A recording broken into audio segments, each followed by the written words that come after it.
right. Hopefully, I actually have enough space to upload this video to YouTube. And so, I wasn't really sure what kind of review I was going to do this week, but I ultimately decided on doing Home Alone because I had recently watched that over at my friend Zach's house. And honestly, it was a movie that I didn't really get into at first because I mean it was one of those movies that kind of got spoiled for me because I knew the plot and I kind of had seen clips of it before, but it never really struck me. But then when I started watching it a few times after last Christmas, with the a few days ago being one of it, um, it kind of struck me how it's one of those movies where it's meant to be absurd because no real parents would leave their kid behind because that's the whole concept of Home Alone is that Kevin McAllister has a rough night with his family. He ends up being sent upstairs into the attic to um, sleep for punishment, and then he ends up wishing he didn't have a family, and then his family forgets him while they're off to France. And yeah, I don't know how you confuse your kid, how you leave your kid behind. I mean, to the movie's credit, they do try their hardest to make this sound believable, but the concept is still ridiculous. Yeah, it's still really weird. But this is one of the last successful films that John Hughes would have in his career because he didn't direct it. He wrote the screenplay, and he was kind of known in the '80s for all those teen films he did, like Pretty in Pink, 16 Candles, Breakfast Club, Ferris Bueller's Day Off, and then also the Chevy Chase vacation movies. So he'd done a lot of stuff in his time, and this was kind of him transitioning to more family friendly stuff. Not that his movies were meant strictly for adults in the '80s.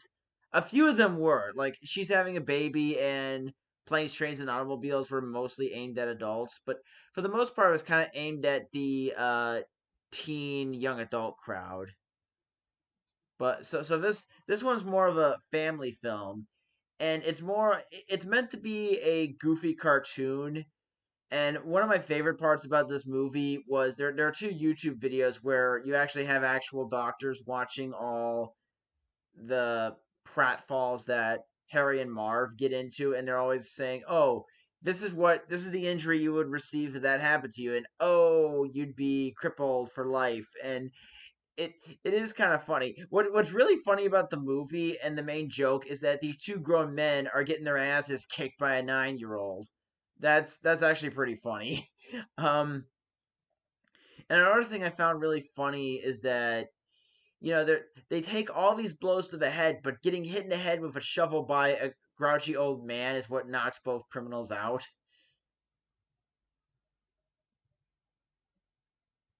Okay, I'll go with it. I mean, this movie's ridiculous enough as it is. I guess I can take that. And it's really I'm not really sure what I could say about this movie that hasn't already been said a million times because its reputation has been known for 28 years as one of the best Christmas movies. And Macaulay Culkin, he wasn't a complete unknown during Home Alone because he'd starred in Uncle Buck, which was another John Hughes movie. And then I think he was in a bunch of commercials and stuff as a kid before he got his start in acting. And as far as his performance goes, considering the fact that he's 10 years old and this is the first time he had really a leading role, I mean, it's not a bad performance. I mean, it's not as great as Haley Joel Osment can give you, but it what to me, if you're gonna criticize a child actor, you have to be really careful because it's not like these kids went through acting school or had years and years of training in stage shows. So it's kind of like expecting a 5-year old to do a performance that is like Tom Hanks or Harrison Ford or Will Smith. It's not going to happen, you know?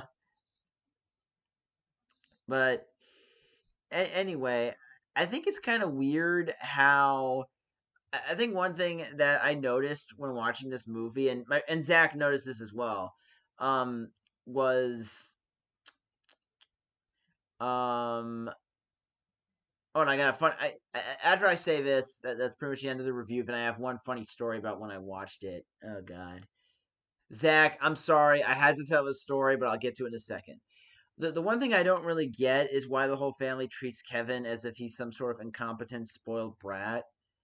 Um, the kid put together a bunch of traps that severely injured and maimed two men trying to kill him. I don't think he's someone that you need to be worried. I mean, I can understand being scared for him because, family member and stuff, but I don't understand why they see him as incompetent because he seems to be able, he seemed like he was able to fend for himself pretty easily. And there are a lot of memorable moments. Him riding on the sled, going down the staircase out the door, the all the gags with the Angels of Filthy Souls. Um, the scene where Culkin looks through his brother's stuff and sees this picture of an ugly girl. It was actually a boy dressed up as a girl in that scene because they didn't want to make a joke about it at a girl's expense. So I think it was one of the producer's kids that was in the shot. And I do give the movie a lot of credit for being a PG film, but then having some edgier stuff like swearing. You see a Playboy magazine at one point. Yeah, back when '90s films weren't so concerned about being safe and cool. Anyways, so my one funny Zach story when we were watching this is that Macaulay Culkin or Kevin sees this BB gun hanging on the top of the shelves in Buzz's room, and when we were watching it, Zach was like, "Oh my God, is that real?" So, and I'm like, "Dude, it's a BB gun." So apparently, to my friend Zach Keller, apparently a BB gun looks like an actual rifle.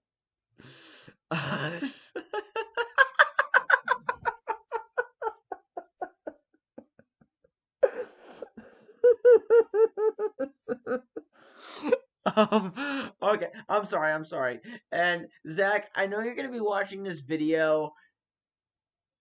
Just hear me out.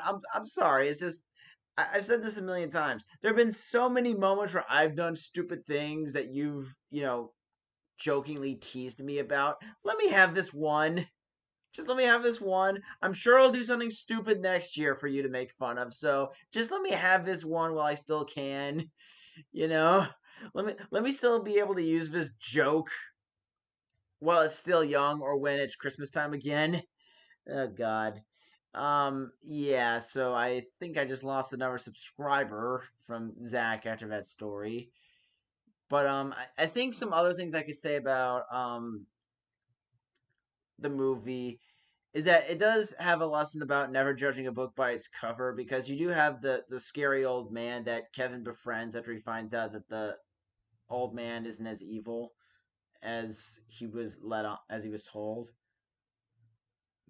But yeah, this movie it is kind of I think it's kind of a classic movie because it is a unique farce comedy, but it's one of those movies where the first one's good, the sequels are all pretty bad, but the second one had its moments.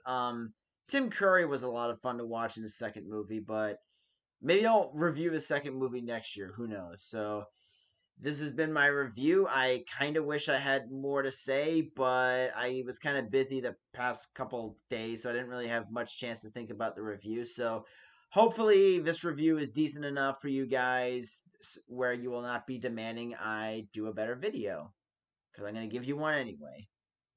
See ya. Merry Christmas. Happy holidays.